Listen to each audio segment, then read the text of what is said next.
Espero que estejam todo mundo muito bem, tá? Eu quero trazer na aula de hoje, né, a nossa atividade que eu passei na aula passada, a gente conversar um pouquinho aqui, e a partir dessa conversa a gente revisar o nosso conteúdo. A gente já disse quais são as páginas que vocês devem buscar para poder focar mais, né? Vocês podem também buscar na internet esse conteúdo, né? Se vocês acharem que o conteúdo do nosso livro é muito ralo, e eu acho que é muito ralo, muito pouco, né? Em termos de conteúdo teórico, para que vocês possam estudar bem e assim se prepararem para a prova bimestral do segundo bimestre, tá bom? Bom, para iniciarmos, eu quero conversar, né, logo sobre a prova, né?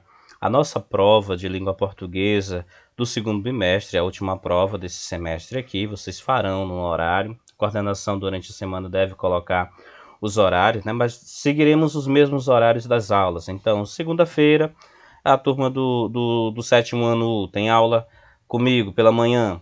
Beleza, então vai ter aula, vai ter prova, né, nesse dia de língua portuguesa. Vocês vão fazer. São 10 questões, tá bom?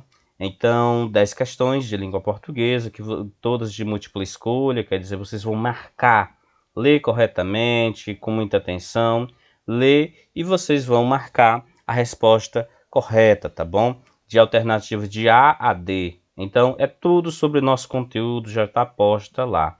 Então, aqueles que puderem, aí eu deixo muito claro isso, aqueles que puderem imprimir, depois responder e depois tirar uma foto, né, bem tirada, bem bonita ali para enviar para a gente, por favor, façam isso. Aqueles que o professor não está dando de imprimir, não dá. Aí o que você vai fazer? Você vai copiar as questões, tá bom? E você vai botar, lá tem algumas questões com texto, ou algumas questões com imagem, né? Então você vai copiar somente a questão, o enunciado da questão. O que tem texto ou o que tem imagem, você não vai precisar, obviamente, copiar ou desenhar, tá bom? Mas você vai colocar alternativa, você vai marcar de caneta, tá bom? Você vai marcar de caneta somente uma das alternativas, tá? E depois, né, copiou, respondeu tudo, marcou tudo de canetinha, beleza, você encaminha para a gente. Professor, eu marquei errada. Errada vai ficar. Se você me enviar lá com duas marcações, está errada. Se você me enviar lá com uma rasura, vai estar, eu vou considerar errada também. Então você só vai marcar aquela que você tiver certeza de somente uma alternativa, tá bom? Depois de enviar, aliás, depois de fazer, de responder, você envia. Tira a foto, né? Eu sempre gosto de dizer, tira a foto com o celular, ele deitado, ele em pé, né? De forma que dá de pegar toda a folha do caderno e a letra, né? Para quem for escrever, a letra é legível, viu, gente? Eu sempre sou chato nessa questão porque tem ainda gente mandando atividade que é impossível a gente ler. Aí vamos ao prazo. Tem alguns casos específicos aí de alunos, né, que os pais ou os próprios alunos entraram em contato comigo porque por conta disso ou daquele outro problema não estão conseguindo enviar a atividade no mesmo dia. Mas eu já estou avisando de antemão. Próxima semana é semana de prova e a gente tem mais uma semana para poder fazer as coisas e depois é férias, né? E férias é férias, né? Em férias eu, como professor, eu quero meu descanso, que é merecido, que é devido, e a gente vai cuidar de outras coisas. Então eu não quero estar lá no dia 17, dia 18, que é dia das férias que iniciam, eu não quero estar respondendo questões, eu não quero estar recebendo prova para eu corrigir. Com todo respeito àqueles que têm suas impossibilidades. Então vamos ao elemento prático que eu quero falar a vocês.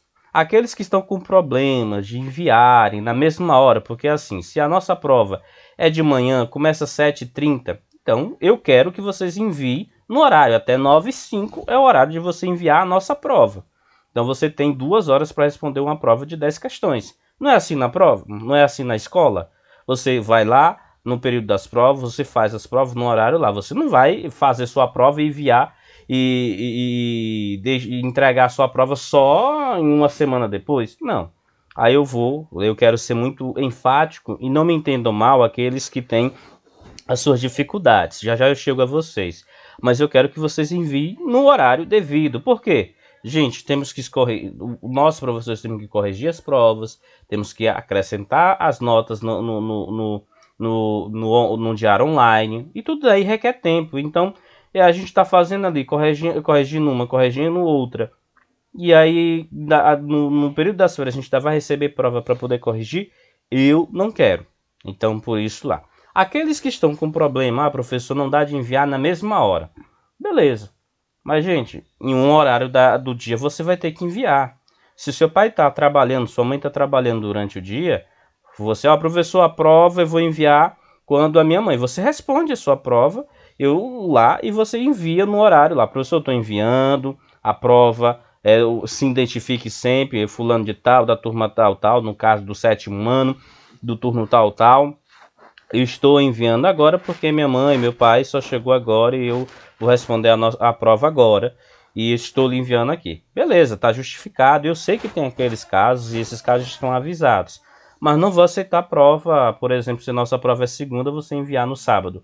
Eu já não mais aceitarei. Com todo o respeito e com todas as questões que a gente tem aí, vocês sabem, semana que vem é semana de prova. Então, o pai organize-se, a mãe organize, porque assim, né, a gente tem que situar, organizar também, para que a coisa possa fluir. Senão, a gente vai tá deixando as coisas ao lero e não é assim que deve acontecer, tá bom? Então, dado essas explicações, eu peço a vocês que atendam, enviem, façam conforme aquilo que pedir. Eu vou estar lá, do horário de vocês, vou estar lá no WhatsApp, disponível, para a professora não conseguir entender o enunciado. Professor, o que está pedindo aqui? Eu não vou dar resposta, mas é claro que eu vou dizer, olha, a questão está pedindo isso, isso, isso. Escolha a alternativa que você acha que é correta. Pronto, é só isso que eu vou dar de informação. Nada mais, porque lá não tem nenhum conteúdo que não tenha trabalhado ou que não tenha sido trabalhado em nossas aulas, tá bom? Então, dito isto, eu quero falar a vocês aqui sobre estas questões. Foram todas questões discursivas, quer dizer, de escrever, proposital, obviamente, porque aqui eu queria saber o nível, né, de conteúdo que vocês conseguiram entregar e compreender sobre aquilo que a gente apresentou ao longo desse bimestre. Então, eu fiquei satisfeito, né, porque tivemos muito boas respostas, não sei se foram pesquisadas, mas por serem, algumas foram, né, por aquilo que eu li, algumas foram pesquisadas na internet, infelizmente, mas outros, né, a maior parte, inclusive, foram de pessoas que realmente colocaram aquilo que compreenderam. Então eu fiquei muito satisfeito com o aproveitamento da turma, é muito interessante. Eu espero que isso possa se refletir na nossa prova que há de vir, tá bom? Nossa prova da semana que vem. Então, na primeira questão, ela é uma questão que faz referência à questão das variações históricas. Isso está no nosso livro, lá na página 63, né? Tem um exercício somente de variação histórica, mas falta um conteúdo, né? Uma parte teórica de variações históricas. O que é uma variação histórica? Eu devo colocar a vocês sobre a história da língua portuguesa. Ao longo da história da nossa língua, ela sofre transformação. A língua ela não é a mesma, né? É sempre. Quer dizer, ela é a mesma língua, mas ela não é da mesma forma sempre. Então, há palavras que nós utilizamos hoje e que não serão utilizadas daqui a 10 anos, daqui a 5 anos e constantemente. Então, ela sofre transformações. Então, ao longo do tempo, isso é muito comum. Eu quero dar a vocês, por exemplo, o exemplo da palavra você. Se você for pegar ao longo da história, lá no século XI, a palavra você não existia. O que existia era vossa mercê, né? Aí ela veio ao longo do tempo sofrendo alterações e virou vós me ser, você. Hoje, se você utiliza o internetês, só tem VC, ou então só C mesmo. Você foi, você vai, você é. Só isso. Então, isso é fruto da transformação histórica da língua. Ou seja, esse processo a gente chama de variação histórica, que são as transformações que a língua vai sofrendo ao longo da história. Perfeito? Então, nisso nós vamos chamar aqui, né, como eu estou grifando a vocês, a gente vai chamar de variação histórica. Trata dessas mudanças ocorridas na língua no decorrer do tempo, no decorrer da história. Percebam, o linguajar dos pais de vocês é totalmente diferente ou muito diferente daquilo que vocês falam hoje, alguns termos que eles falavam antes, que era comum da vida deles lá, do dia a dia, que hoje para vocês não faz sentido, né? Porque é um outro linguajar, um outro jeito de falar, porque usam gírias diferentes, usam palavras em sentidos diferentes. Então, isso é fruto da variação histórica que nós temos ao longo da história, tá bom? Então, na questão, né, nós pedimos dê exemplos de palavras ou expressões que passaram pelas variações históricas da língua. Um exemplo disso é a palavra você, mas também você tem várias outras palavras que podem serem utilizadas, né? Por exemplo, senhorio, fidalgo, vossa senhoria. O que mais, minha gente? Muitas palavras que hoje elas são obsoletas, elas não são mais utilizadas pela falta, né, do contexto correto para o devido uso dessas palavras, tá bom? Aí vamos na próxima questão, nós vamos à página 68 do nosso livro. Eu marco essas páginas porque ajuda vocês a localizarem o conteúdo, né, que nós vamos abordar, que nós estamos abordando na prova. Então nós vamos tratar de modos verbais. Professor, o que são os modos verbais? Olha, existem 3 modos verbais. O que são eles especificamente? São as formas como a ação verbal ela ocorre. Então, os modos verbais são 3, que é indicativo, subjuntivo e imperativo. No modo indicativo, ele indica sempre um fato certo, que ocorreu, que está ocorrendo ou que ocorrerá. Quer dizer, esse fato certo pode estar no presente, no passado ou no futuro, mas sempre é um fato certo, é uma certeza. Quando você usa o modo indicativo, você está relatando um fato com certeza. Você tem certeza daquilo que está sendo falado. Então, isso é o modo indicativo. Já no modo subjuntivo, é uma hipótese, é uma incerteza, é uma imprecisão.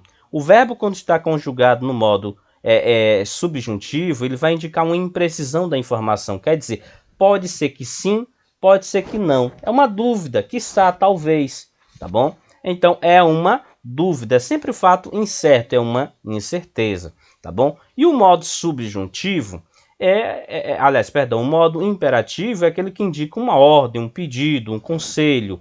Faça, venha, grite, estude. Isso é imperativo, que indica ordem, pedido, conselho, tá bom? Então, todos os modos verbais, eles têm seus tempos próprios, tá bom? No caso do modo indicativo, eu tenho presente, pretérito, aí vem pretérito perfeito, imperfeito e mais que perfeito, e futuro do presente, futuro do pretérito, tá bom? E assim por diante. No modo subjuntivo também tem, né? E seus tempos verbais, mas a gente não vai adentrar no subjuntivo nesses modos, porque a gente vai aqui trabalhar somente os tempos do indicativo, ainda que eu preciso que vocês compreendam o que é o indicativo, o que é o subjuntivo e o que é o imperativo. Está aqui dito, né? Basta vocês lerem com muito cuidado, muito zelo aquilo que nós estamos fazendo e falando a vocês, tá bom?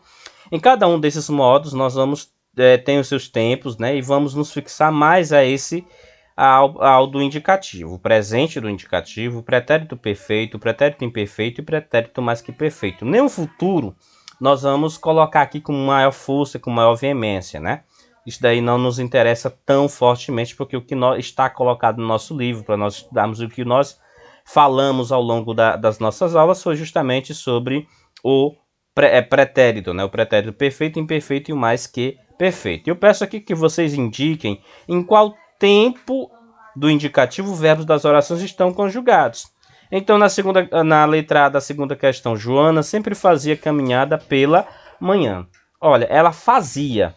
Se fazia é porque não faz mais, então está interrompido. Então, o pretérito que indica uma ação que foi interrompida é o pretérito imperfeito, porque o pretérito imperfeito indica um fato que foi interrompido no momento da fala. Então, Joana fazia.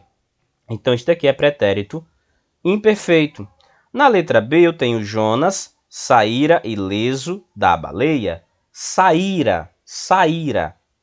Lembrem que eu disse isso muito nas nossas aulas passadas. A terminação ra nos verbos indica justamente ou é futuro, e como a gente não está tratando de futuro, é pretérito mais que perfeito. Saíra, mandara, comera, partira, tá bom? E então é o pretérito mais que perfeito aqui na letra B. Na letra C, deixamos todos apreensivos. Deixamos. Então é pretérito perfeito, é fato certo, totalmente concluído no momento da fala. E aqui, faço parte da turma do bem. Faço. Se é faço, é presente. Eu ainda estou, então é no presente do indicativo. Perfeito? Então, letra A, nós temos pretérito imperfeito. Letra B, nós temos pretérito mais que perfeito. Na letra C, nós temos pretérito perfeito. E na letra D, nós vamos ter o presente, tá bom? O presente do indicativo. Continuando, então, nossa revisão, aprendemos que a cada tipo de sequência textual tem o predomínio de tempos diferentes. Por exemplo, nos textos de memória, as memórias literárias que nós fizemos aí com vocês, que vocês fizeram, aliás, tem muita gente que falta entregar o texto para mim, tem muita gente que falta porque tem gente que nem me mandou as entrevistas, tem gente que nem fez nada, e eu estou aguardando, e a gente teve que avançar no conteúdo, deixando de lado, e teve gente que não manda. Manda essa atividade, viu, minha gente? Eu preciso disso dali, até porque, para a gente fechar o bimestre, eu preciso da nota mensal, e teve gente que não ganhou nota mensal porque não entregou o texto baseado na sua entrevista de memórias literárias. Então, o texto de memórias literárias predomina o pretérito perfeito ou o imperfeito. Já nas reportagens, é muito comum usar o pretérito perfeito, porque a reportagem fala sobre um fato que ocorreu, tá bom? Então, as sequências textuais, elas, na verdade, são as tipologias textuais, né? Então, eu tenho um texto narrativo, o texto descritivo, o texto expositivo argumentativo, eu tenho um texto injuntivo, cada um tem suas marcas características. No caso, aqui que a gente tem na terceira questão, nós temos aqui essas sequências textuais. É para a gente indicar qual é o tempo verbal que predomina em cada uma dessas sequências. Então, numa sequência descritiva, qual é o tipo ou qual é o tempo verbal que nós vamos ter predominando, porque nenhuma sequência tem somente um tipo, na verdade, mas aquilo que predomina numa sequência descritiva. A descritiva é, se eu digo fulano é isso, é aquilo, é ali, lá, é o presente do indicativo. O presente do indicativo está muito utilizado ou muito predominante nas descrições, nos textos descritivos. Já nas sequências narrativas, se é narrativa é porque conta uma história, né? E se a gente está contando uma história é porque essa história aconteceu, ou seja, está no passado. Então a predominância, muitas vezes, é do uso do pretérito perfeito ou pretérito imperfeito. E nas sequências expositivas, isso a gente pode ter tanto o pretérito perfeito, mas o que é mais comum nós utilizarmos também é o presente do indicativo, tá bom? Então, cada sequência textual, ele tem suas marcas diretas, né? E nós vamos abordar tudo isso, né? Leiam com muita atenção nos livros de vocês, podem voltar às nossas aulas, todas as nossas aulas estão nos grupos. Tem gente que formata celular e que apaga tudo, mas aí eu não posso fazer nada, isso não está lá, a meu ver. Mas vocês podem recordar também nas nossas videoaulas, nos links das nossas videoaulas. Para quem não sabe lá, se bem que boa parte das aulas estão em listado, quer dizer, não aparecem para o público, mas as últimas aulas estão lá, apresentadas a vocês no canal de YouTube. Basta você pegar lá, Eupides Vieira, né, e você vai no meu canal de YouTube, e você vai ver as aulas lá do 7º ano. Então aquelas aulas estão ali para você recordar também o conteúdo da nossa prova, tá bom? Dito isto, eu peço a vocês muita atenção, tá, nas nossas aulas, muita atenção na nossa prova. Eu não vou colocar nenhuma atividade mais aí, porque eu queria de fato, a gente passou 2 semanas revisando todo esse conteúdo, nós conseguimos fechar essa revisão e eu quis trazer esse vídeo de hoje para vocês, para de fato mostrar o conteúdo a vocês e poder ajudá-los na hora da efetivação do conhecimento de vocês, tá bom? Um forte abraço, tenham um bom dia, bons estudos e cuidado, minha gente, cuidado. E na próxima semana iniciam as nossas avaliações. Fiquem com Deus.